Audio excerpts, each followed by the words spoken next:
एक बार श्री गुरु नानक देव जी अपनी बाल अवस्था में भैंसों को चराने के लिए निकले थे। बहुत ज़्यादा धूप थी। पशु छाँव में बैठ गए। गुरुजी ने भी चादर बिछाई और एक पेड़ के नीचे विश्राम करने लगे। सूरज जब पश्चिम की तरफ हुआ, गुरुजी के मुंह पर धूप आने लगी। सो रहे गुरुजी के मुख से पसीने की बूंदें मोतियों की तरह टपकने लगी। यह देखकर एक काला कोबरा सांप उनकी तरफ आया और उनके मुख की ओर अपना फन फैला दिया।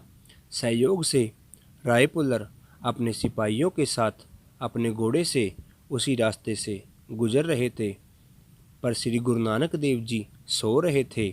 इस दृश्य को देखकर रायपुलर ने अपने साथियों को कहा, अगर यह बालक जीवित है तो यह अवश्य ही कोई महान पुरुष होंगे, नहीं तो सांप इन्हें डस चुका होगा, इनकी मृत्यु हो गई होगी। सिपाही ने रायपुलर को बताया कि यह और कोई नहीं, कालू पटवारी का पुत्र नानक है। सिपाही जब गुरु नानक देव जी को उठाने गए तो वह सांप वहाँ से लुप्त हो गया। गुरुजी नींद से जाग गए और लोक मर्यादा के अनुसार उनको प्रणाम किया। रायपुलर ने गुरुजी का माथा चूमा और अपने गले से लगा लिया।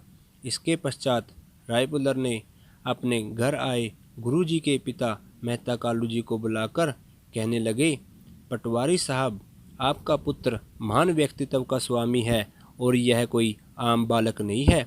इन्हें कभी डांट फटकार मत लगाना, शायद इन्हीं की कृपा से मेरा नगर आबाद है। आप धन्य हैं जिसके घर नानक जैसा पुत्र जन्मा है।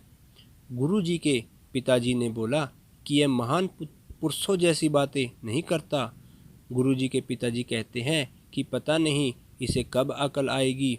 इसके पश्चात रायबुल्लर को गुरु नानक जी एक वृक्ष के नीचे सोते हुए दिखाई दिए, परंतु उस दिन भी एक चमत्कार हुआ। जैसे जैसे दिन ढल रहा था वैसे वैसे ही सभी पेड़ों की छाया दूर होने लगी, परंतु श्री गुरु नानक देव जी जिस पेड़ के नीचे सो रहे थे उस वृक्ष की छाया दूर नहीं हुई। रायपुलर ने इस बात का खूब प्रचार किया कि पटवारी का पुत्र कोई महान व्यक्ति है, और आपको बता दें कि बहन नानकी गुरुजी की सबसे पहली भगत थी।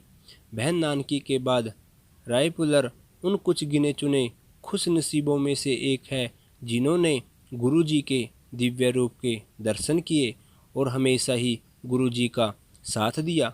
साध संगत जी, क्या आप जानते हैं जिस नाग ने फन फैलाकर गुरुजी के लिए छाया की थी उसका क्या हुआ? कहा जाता है कि जब गुरुजी संसार को एक करतार का संदेश देने के लिए अपनी उदासियों पर निकले थे, तब वह नाग भी गुरुजी के पीछे पीछे गया था। वक्त गुजारा और अपनी उदासियों के कारण गुरुजी एक गांव पहुंचे और उन्होंने वहां पर 9 महीने बिताए। अब वह नाग समय के साथ बूढ़ा हो चुका था और श्री गुरु नानक देव जी ने उस सांप को बाकी का बचे हुए समय उसी स्थान पर व्यतीत करने को कहा जहां से वह आया था।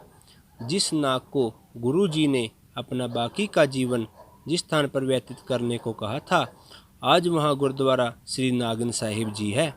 यह गुरुद्वारा पंजाब के एक छोटे से उदोगे गांव में स्थित है, जो अमृतसर से 35 किलोमीटर दूर बटाला के पास है। इसी जगह पर वह वृक्ष भी है जिसके नीचे बैठकर श्री गुरु नानक देव जी ने ईश्वर का सिमरन किया था। थोड़ी ही दूरी पर गुरुद्वारा कंद साहिब भी है। आप जब भी अमृतसर जाओगे तो इन ऐतिहासिक गुरुद्वारों के दर्शन करना ना भूलें। सतनाम श्री वाहे गुरु।